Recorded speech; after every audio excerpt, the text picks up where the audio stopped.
Les carpes koi. Chacune est unique par sa couleur, sa taille, et les plus belles d'entre elles se vendent au prix de dizaines de milliers d'euros.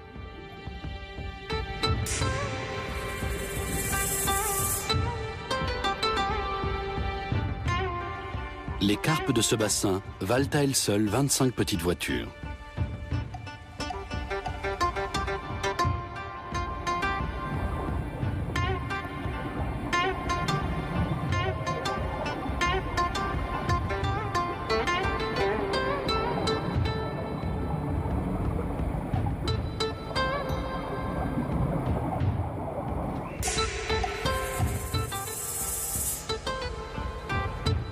Ce spécimen rare vient du Japon.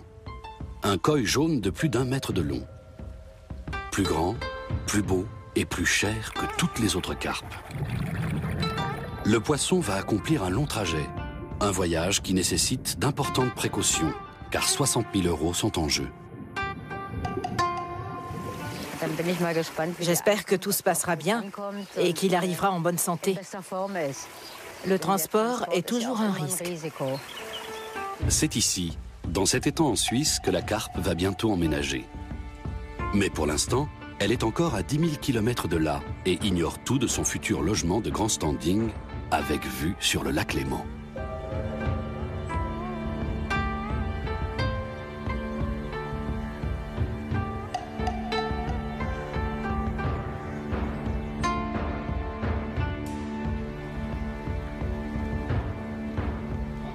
Pour les Japonais, le koi est bien plus qu'un poisson. Il symbolise la force, la chance et l'amour. Une fois par an, dans tout le pays sont accrochées des bannières en forme de koi. Celles-ci incarnent la puissance et l'avenir du Japon.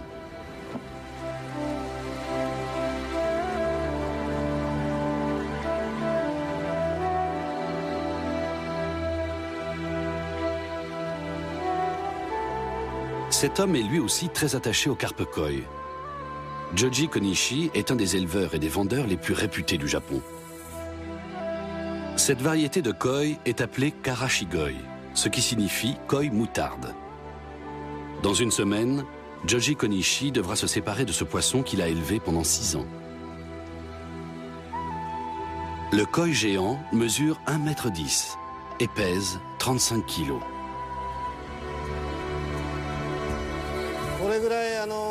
C'est rare une carpe qui devient aussi grosse. C'est vraiment précieux.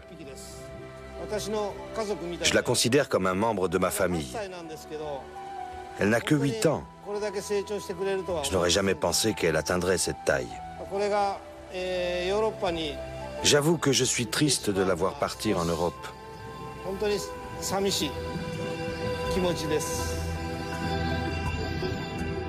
C'est la première fois que Joji Konishi expédie un poisson de cette taille.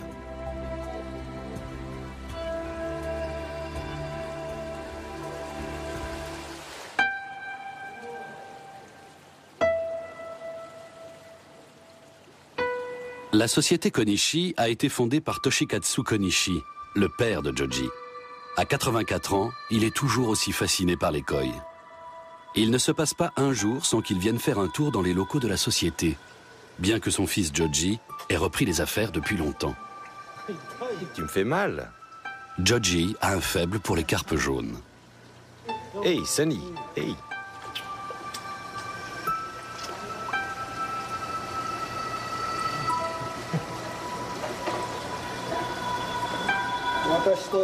C'est seulement avec elle qu'on s'embrasse.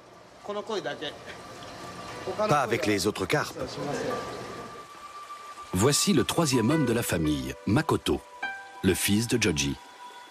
Quand il sera prêt, quand son père et son grand-père lui auront tout appris du métier, il reprendra les rênes de l'entreprise.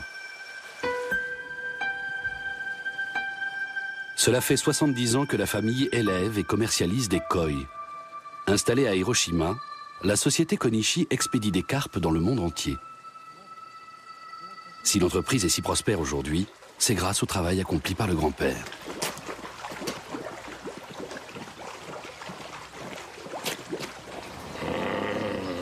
J'ai toujours beaucoup aimé les koi. Mon père aussi avait une passion pour ces poissons colorés. Après la guerre, il a commencé à développer son commerce de carpes. Il voulait l'étendre dans tout le Japon.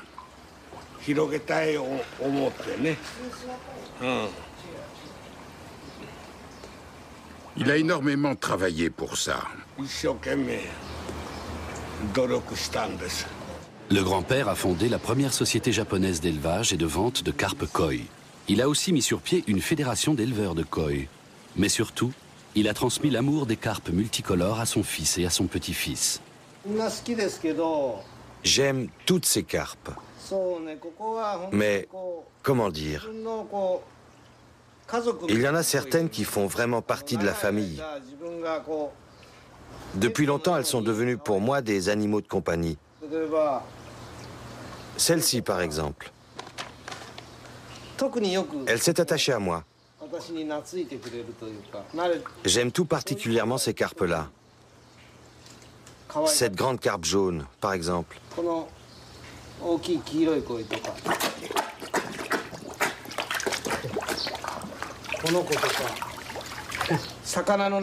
Aucun autre poisson ne s'habitue aussi bien aux hommes.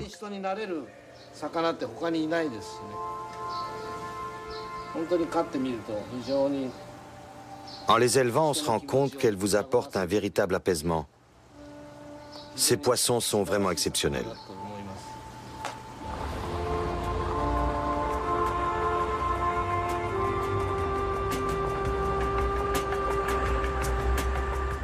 Les locaux de la société sont situés non loin du centre-ville de Hiroshima. Seules les bannières laissent deviner quel trésor se cache derrière ces façades austères.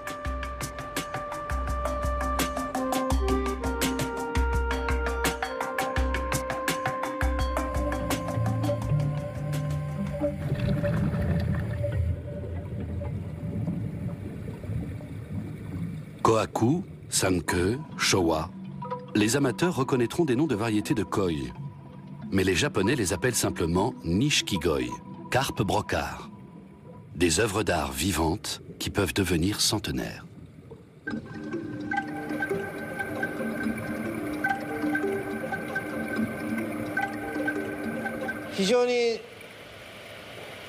Les carpes colorées sont des créations de nos prédécesseurs.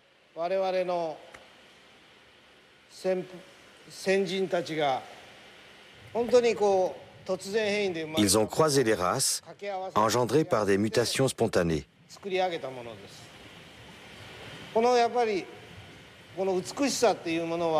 La beauté de ces poissons représente en quelque sorte l'aboutissement de la sensibilité esthétique des Japonais.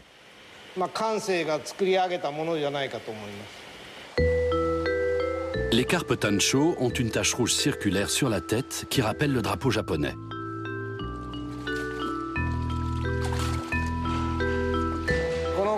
Je vais vous montrer avec ces trois carpes tancho ce qui différencie une bonne carpe d'une moins bonne.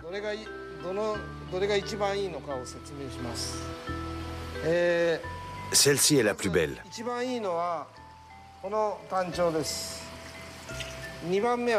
La carpe la plus grosse n'arrive qu'en deuxième position. Et la troisième, c'est celle-là. Ce qui fait que j'ai choisi celle-ci, c'est sa tache rouge. C'est le cercle le mieux dessiné et sa taille par rapport à la tête est parfaite. Et aussi la qualité de la couleur, l'intensité du rouge.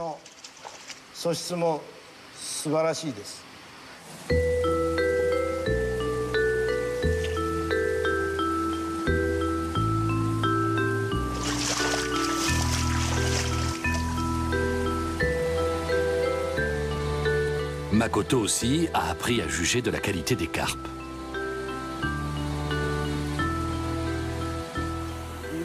Comment ça? Mais c'est beaucoup trop tard. Ça veut dire quoi, plus rien? Le fournisseur d'aliments est dans l'incapacité de livrer.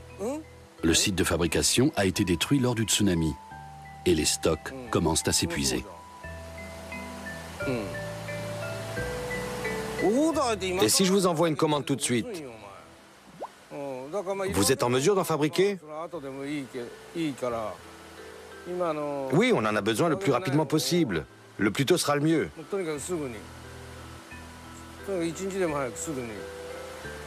Je compte sur vous. Oui, merci, d'accord. Au revoir.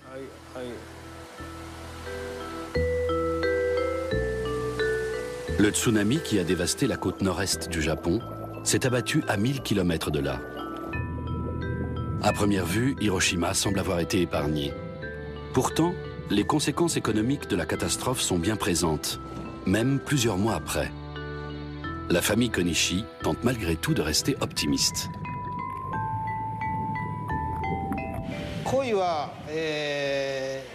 La carpe est un symbole de bonheur pour les Japonais.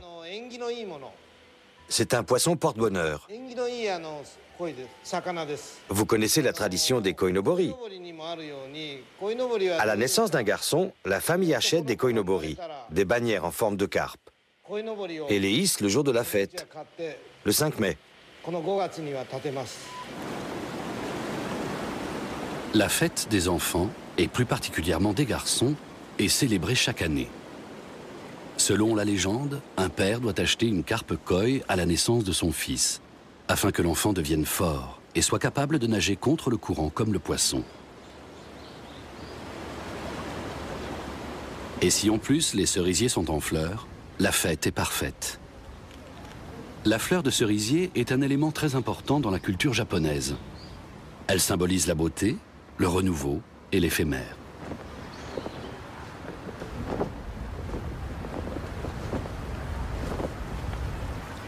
Traditionnellement, les bannières bleues symbolisent les garçons.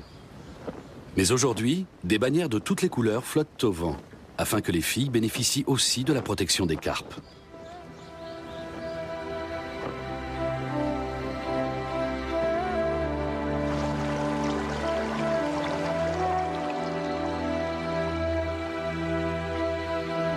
Joji Konishi est fasciné par la grande force symbolique des koi.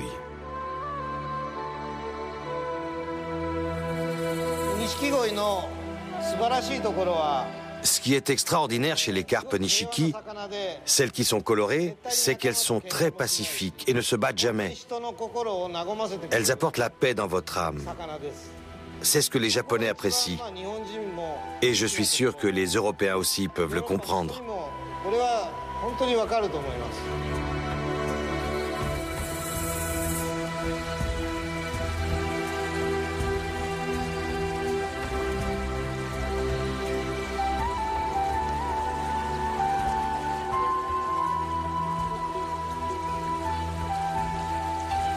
En Suisse, ce grand domaine de 6 hectares est la propriété de Marita et Armin Schmier. Il y a 5 ans, ils se sont découverts une passion commune pour les carpes koi. Depuis, ils collectionnent les spécimens exclusivement féminins, car les femelles deviennent plus grandes que les mâles.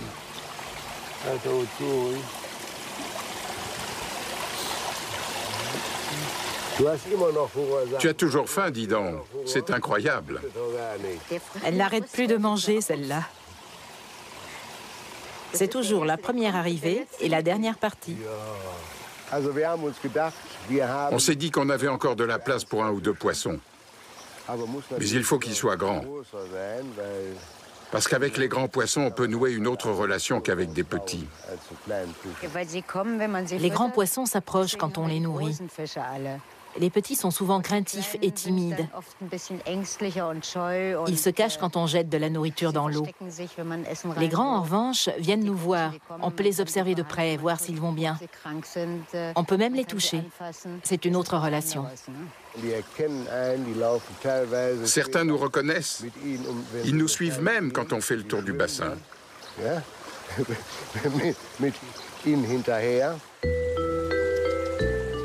Quand les époux Schmier ont appris qu'il y avait un koi géant à Hiroshima, ils n'ont pas hésité. Et ce, malgré le prix de la transaction, 60 000 €.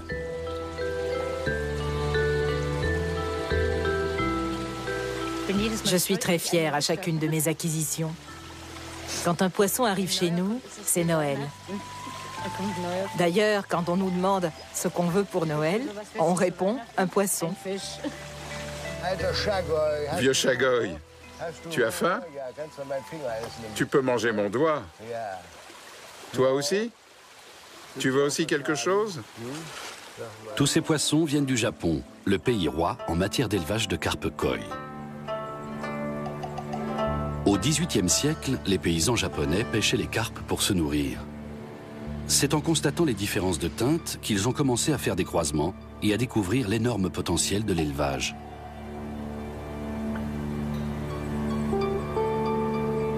Par la suite, beaucoup d'éleveurs se sont installés à proximité d'Hiroshima, car la terre y était bon marché. Le grand-père Konishi a lui aussi acquis des terrains dans la région.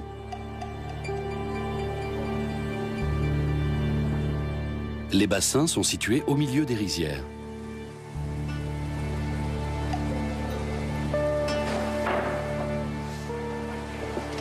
« 10 personnes travaillent dans l'entreprise familiale. À leur tête, Yusuke Matsuda. Son savoir-faire est essentiel.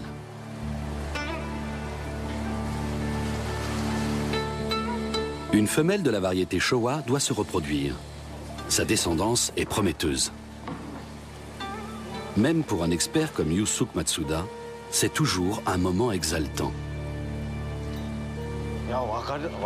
Il y a plein de choses que je ne sais pas. Mais je me réfère aux expériences des anciens, ceux qui sont dans le métier depuis longtemps. Ils me donnent des conseils, et puis je découvre aussi des choses par moi-même. Je prends des photos pour archiver les données détaillées de chacune des carpes.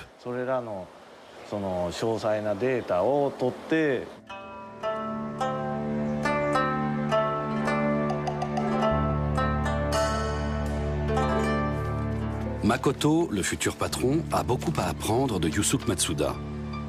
Comme le veut la tradition japonaise, ce dernier restera toujours le maître d'apprentissage de Makoto, même quand celui-ci aura repris les rênes de l'entreprise.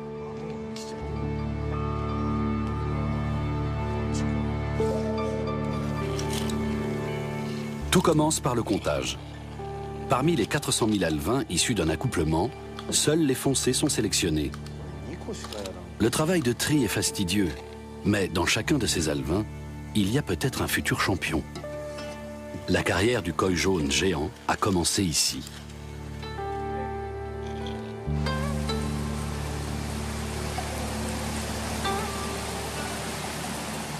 Après quelques semaines, les alevins sont soumis à une deuxième sélection. Décider lequel de ces milliers de petits poissons a toutes les qualités requises n'est pas donné à tout le monde.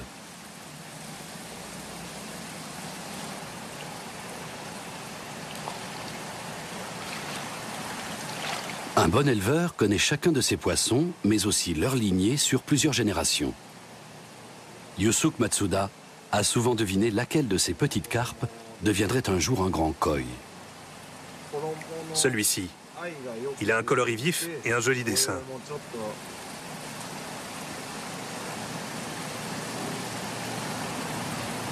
Au cours des prochains mois, les poissons seront soumis à 4 autres sélections.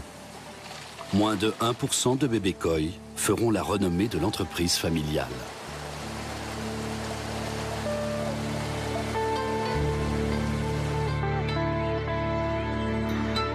Toujours plus grand, toujours plus coloré. C'est ce qu'exige le marché. Un marché où la concurrence est rude. Quand passion et argent se conjuguent, les prix montent de façon vertigineuse. Certains koi se négocient à 250 000 €.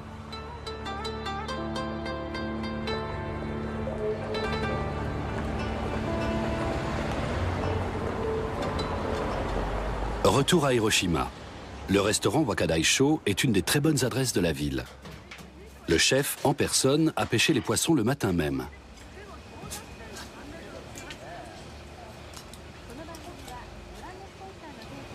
De temps à autre, Makoto et Joji viennent dîner ici. Nulle part ailleurs, le poisson n'est servi aussi frais.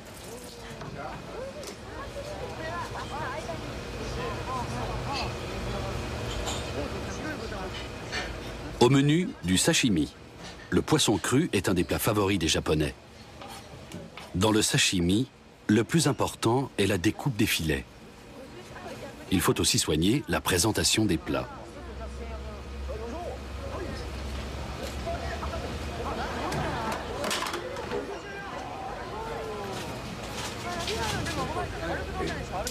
En quelques minutes, c'est prêt. Cela va si vite que le poisson semble rendre son dernier souffle dans l'assiette.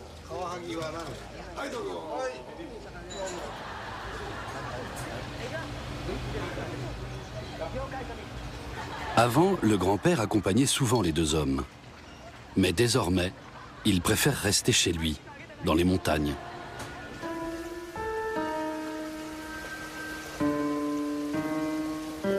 Le vieil homme aime replonger dans le passé, fier de ce qu'il a accompli. Mais parfois, il se remémore la tragédie d'Hiroshima.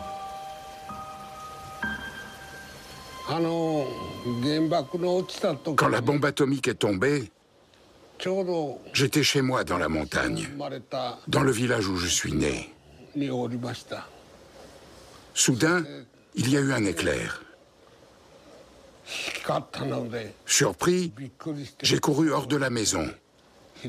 J'ai regardé vers Hiroshima. Là, j'ai vu un énorme nuage dans un beau ciel bleu. J'ai deviné tout de suite qu'il y aurait une explosion.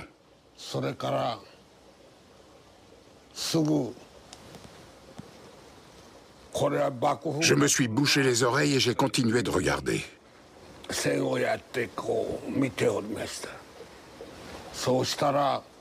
Alors, a retenti un vacarme assourdissant, capable de faire sauter une maison.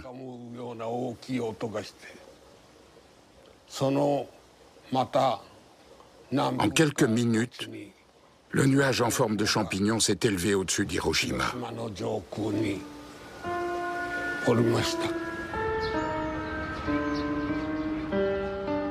Une flamme éternelle perpétue le souvenir de la tragédie.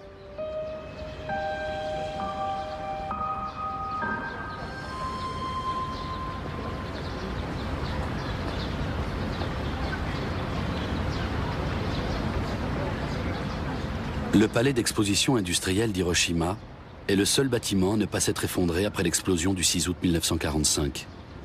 Depuis, il est devenu le mémorial de la paix et a été inscrit au patrimoine mondial de l'UNESCO. C'est un symbole puissant de la folie des hommes qui fit 200 000 morts à Hiroshima dans les mois qui suivirent l'explosion. Plus de 60 ans après, les stigmates de la catastrophe ont disparu. À partir de 1949, avec la reconstruction, Hiroshima a vite prospéré jusqu'à devenir une des grandes métropoles économiques du Japon. Les grandes firmes automobiles japonaises sont installées ici. Alors qu'en 1945, Hiroshima ne comptait plus que 140 000 habitants, la ville est aujourd'hui la 11e ville du Japon avec plus d'1 million d'habitants.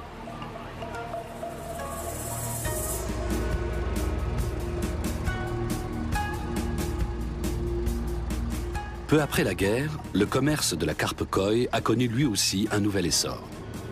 C'est à ce moment que le grand-père Konishi a fondé sa société. Il a aussi organisé la première exposition de koi à Hiroshima.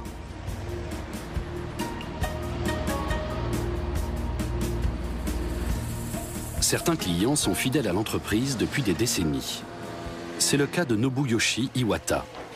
Celui-ci veut envoyer pour quelques mois 10 de ses carpes en villégiature à la campagne dans des étangs naturels. Une sorte de thalasso, car l'eau des étangs fait du bien aux écailles des poissons. Il devra débourser 500 € par poisson pour le voyage.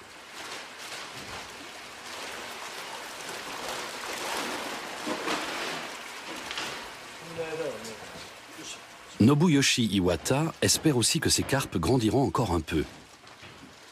Mais toutes ne gardent pas l'éclat de leur couleur et l'équilibre de leur dessin en atteignant une grande taille.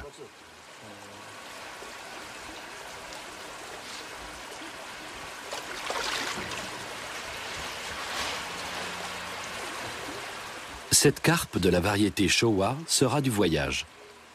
Son maître fait une dernière photo souvenir.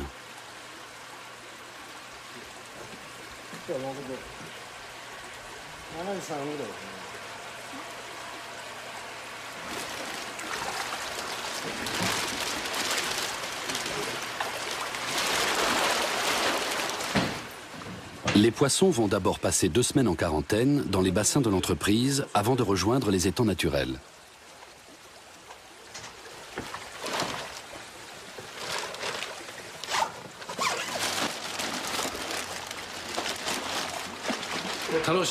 Je me réjouis pour mes carpes, mais j'ai peur aussi.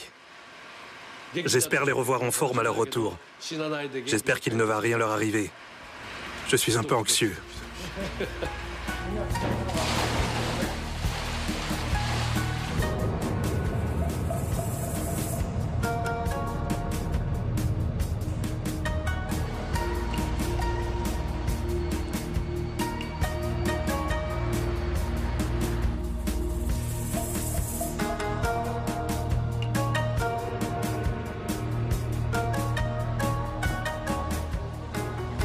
La société Konishi est très estimée des amoureux des koi de toute la région.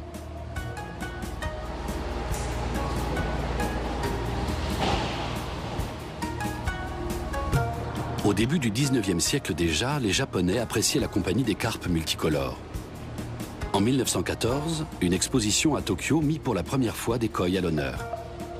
Le public s'enthousiasma. Depuis, le succès des koi ne s'est jamais démenti. Tous les koi ne valent pas une fortune. Certains se vendent à moins de 500 €.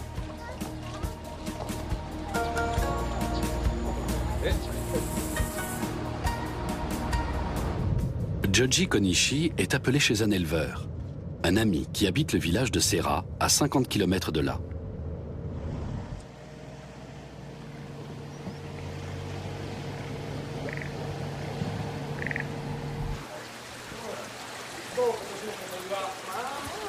Dans le monde des éleveurs de koi, Hirokazu Oyama est considéré comme un jeune prodige. Il a su se construire une solide réputation alors que son entreprise ne repose sur aucune tradition familiale. Joji Konishi a beaucoup d'estime pour lui.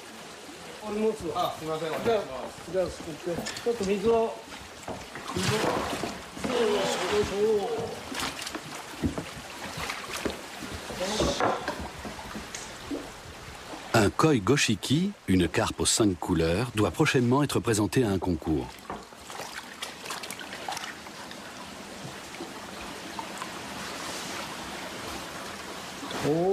Elle est superbe. C'est vraiment impressionnant. En effet, c'est splendide. Je suis content de ces 5 couleurs. Ah, je comprends. Ce noir est difficile à obtenir.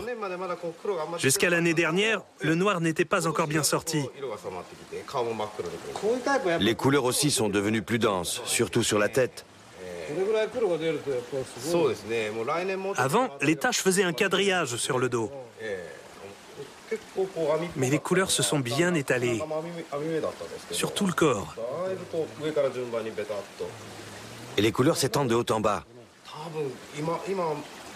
L'année dernière, le noir était juste sur cette partie, mais maintenant il s'est étendu sur le bas.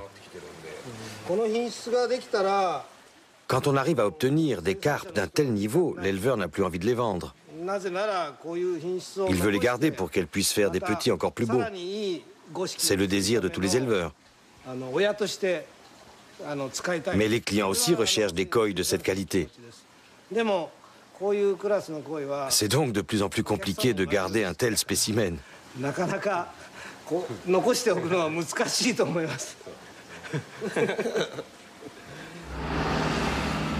Retour en ville. Monsieur Iwata a du mal à se séparer de ses poissons.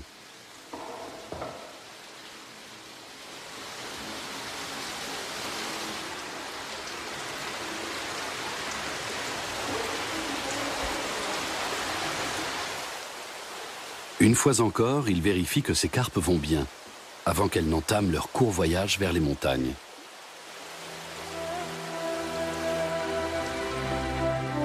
C'est en revanche un long périple que s'apprête à faire ce Karashigoi, le grand koi jaune dont Joshi Konishi est extrêmement fier. Le charme de ces carpes réside dans la beauté de leur couleur jaune. C'est très difficile pour un éleveur d'obtenir un jaune pur.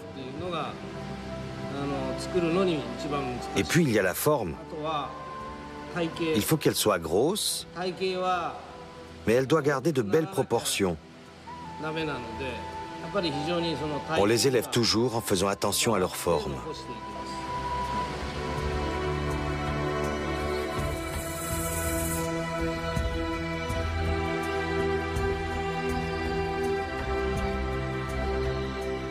Le koi doit passer un dernier test avant d'entamer son voyage. Joji doit s'assurer qu'il n'est pas porteur d'un virus. Un filet rempli de petits poissons a été introduit dans le bassin du grand koi quelques heures plus tôt. À travers leurs branchies, ils ont absorbé toutes les bactéries potentiellement présentes dans l'eau. Makoto veut s'assurer que le koi n'a pas le virus de l'herpès, tant redouté par les éleveurs.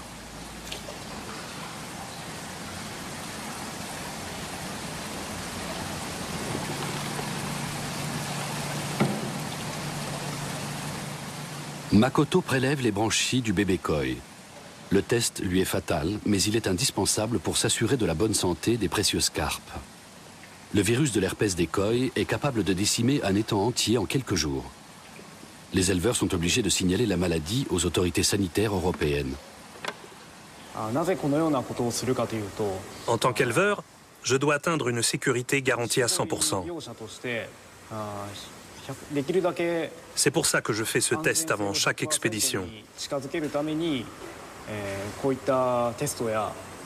Les instruments utilisés sont stériles. Et bien sûr, on se désinfecte les mains et les pieds avant de faire ce travail. Tout ce qui touche les carpes doit être parfaitement propre.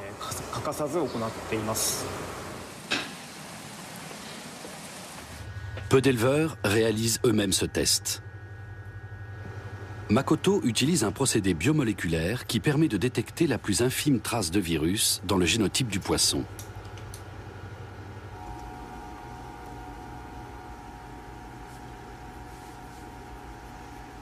Ni son père ni son grand-père ne maîtrisent ce domaine. Chez les Konishi, chaque génération plonge à sa manière dans le monde des carpes koi.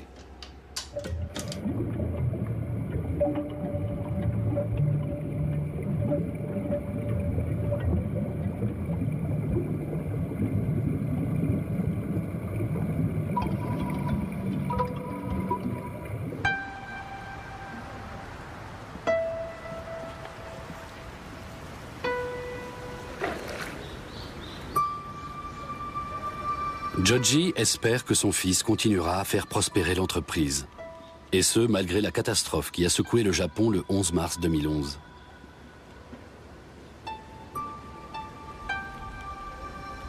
Pour se détendre, Joji se rend dans un jardin onsen d'Hiroshima. Les carpes qui peuplent le bassin proviennent de ces élevages. Mon fils, Makoto, est en ce moment en plein apprentissage. Ce n'est pas un travail qu'on peut transmettre à quelqu'un du jour au lendemain. C'est très long de tout apprendre sur l'élevage des carpes koi. C'est très difficile. Petit à petit, je passe la main à Makoto. Petit à petit seulement. Sa part de responsabilité grandira pas à pas. Son père a procédé de la même façon avec lui, il y a maintenant de nombreuses années.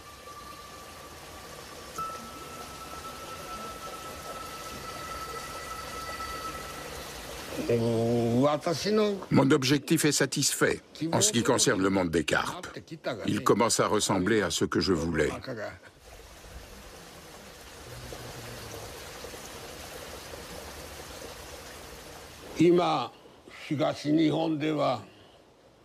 Mais dans le nord-est du Japon, il y a eu un séisme et un tsunami. Et à Fukushima, un accident à la centrale nucléaire. Les gens sont très inquiets.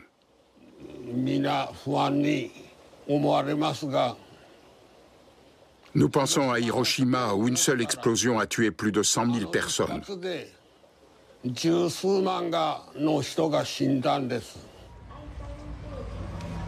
Le tsunami et la catastrophe nucléaire ont profondément bouleversé les Japonais. Beaucoup cherchent des repères et se raccrochent à une tradition commune.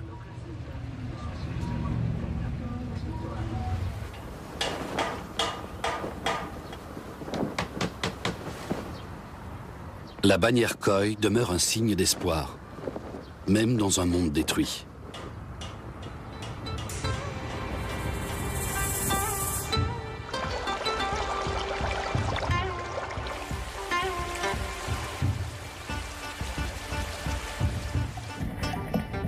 Cette carpe koi passe sa dernière journée au Japon. Elle va entamer un voyage de plus de 50 heures.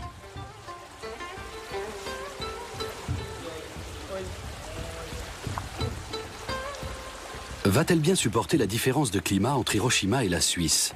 La carpe est un animal à sang froid qui supporte assez mal les fluctuations de température.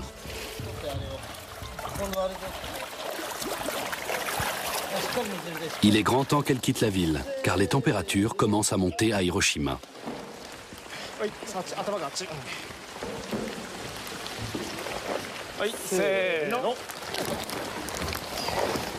Depuis quelques jours, le poisson est à la diète, afin qu'il ne souille pas l'eau avec ses excréments. L'apport d'oxygène augmente ses chances de survie.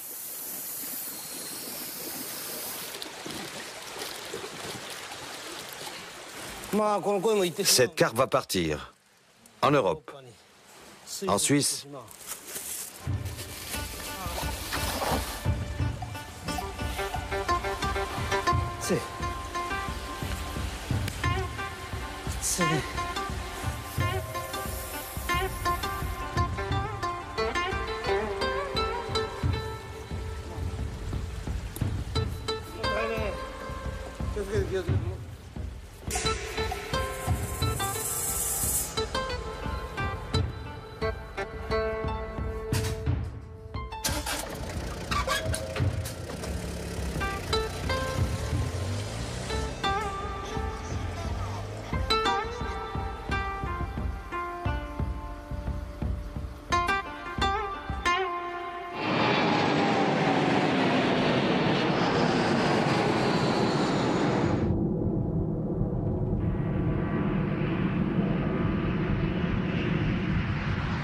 La première étape du voyage la conduit à l'aéroport de Francfort. Pendant le déchargement de l'avion cargo, le partenaire allemand de la société Konishi, Martin Kammerer, prépare l'arrivée du poisson. C'est à bord d'un véhicule climatisé, dont la température est identique à celle de l'intérieur de l'avion cargo, que le voyage continue. Il faut absolument éviter tout choc thermique. Il n'y a pas que la longueur qui compte, mais aussi le volume. C'est quand même autre chose que de transporter un poisson de 40 ou de 60 cm. Je suis extrêmement nerveux. Une fois la douane et les contrôles passés, Martin Kammerer peut enfin s'assurer que le koi a fait bon voyage.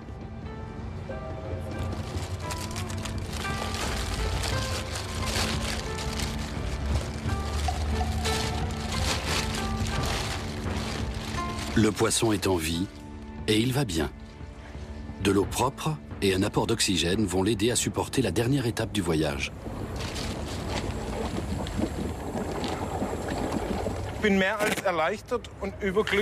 Je suis soulagé et très heureux. Parce que maintenant, je sais que ce poisson va arriver en pleine forme en Suisse demain.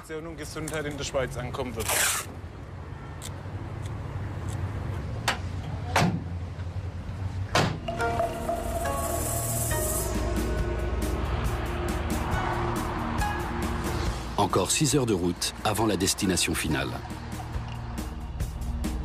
Cela faisait plusieurs mois déjà que Marita et Armin Schmier avaient vu une photo du koi géant. Ils se sont décidés à l'acheter il y a quelques semaines.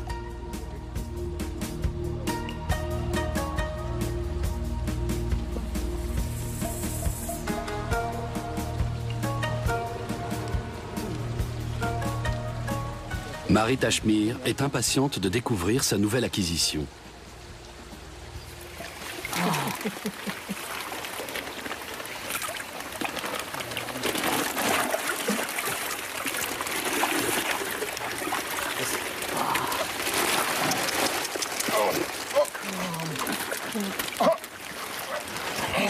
Qu'elle est belle. Viens là, toi.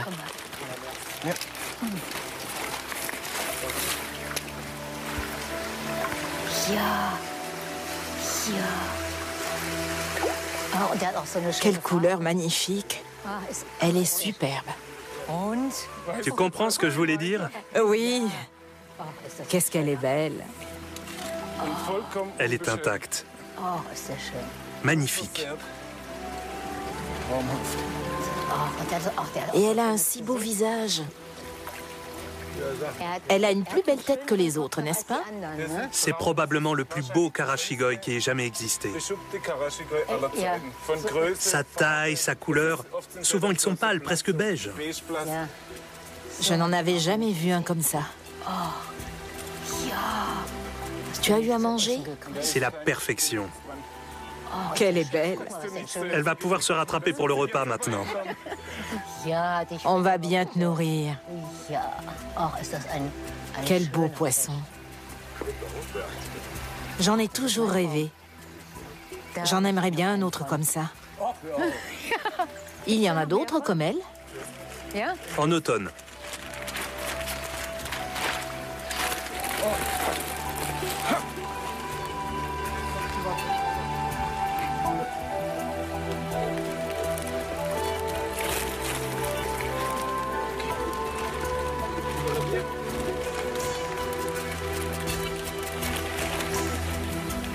Viens, Armin, c'est toi qui enlève le plastique. C'est l'affaire du chef, ça. Tu peux tirer. En contrepartie, Marita aura droit à une autre carte. C'est un bon deal.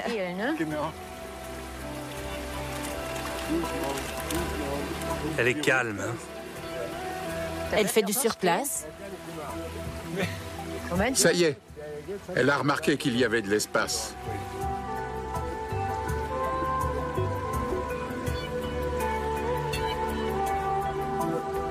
La carpe finit par plonger. Le niveau de l'eau est monté d'1 centimètre depuis qu'elle est dedans. De 2. Oui, de 2 centimètres. Le périlleux voyage est terminé. Dans l'étang du couple suisse, un joyau de plus a rejoint ses congénères, les légendaires carpes koi du Japon. Demain, point de 12 carpes, non, mais de tortues de mer que nous suivrons le temps d'un mystérieux voyage. Là, place au journal. Après quoi, à 19h30, nous irons prendre le soleil et vivre en accord avec la nature en République dominicaine.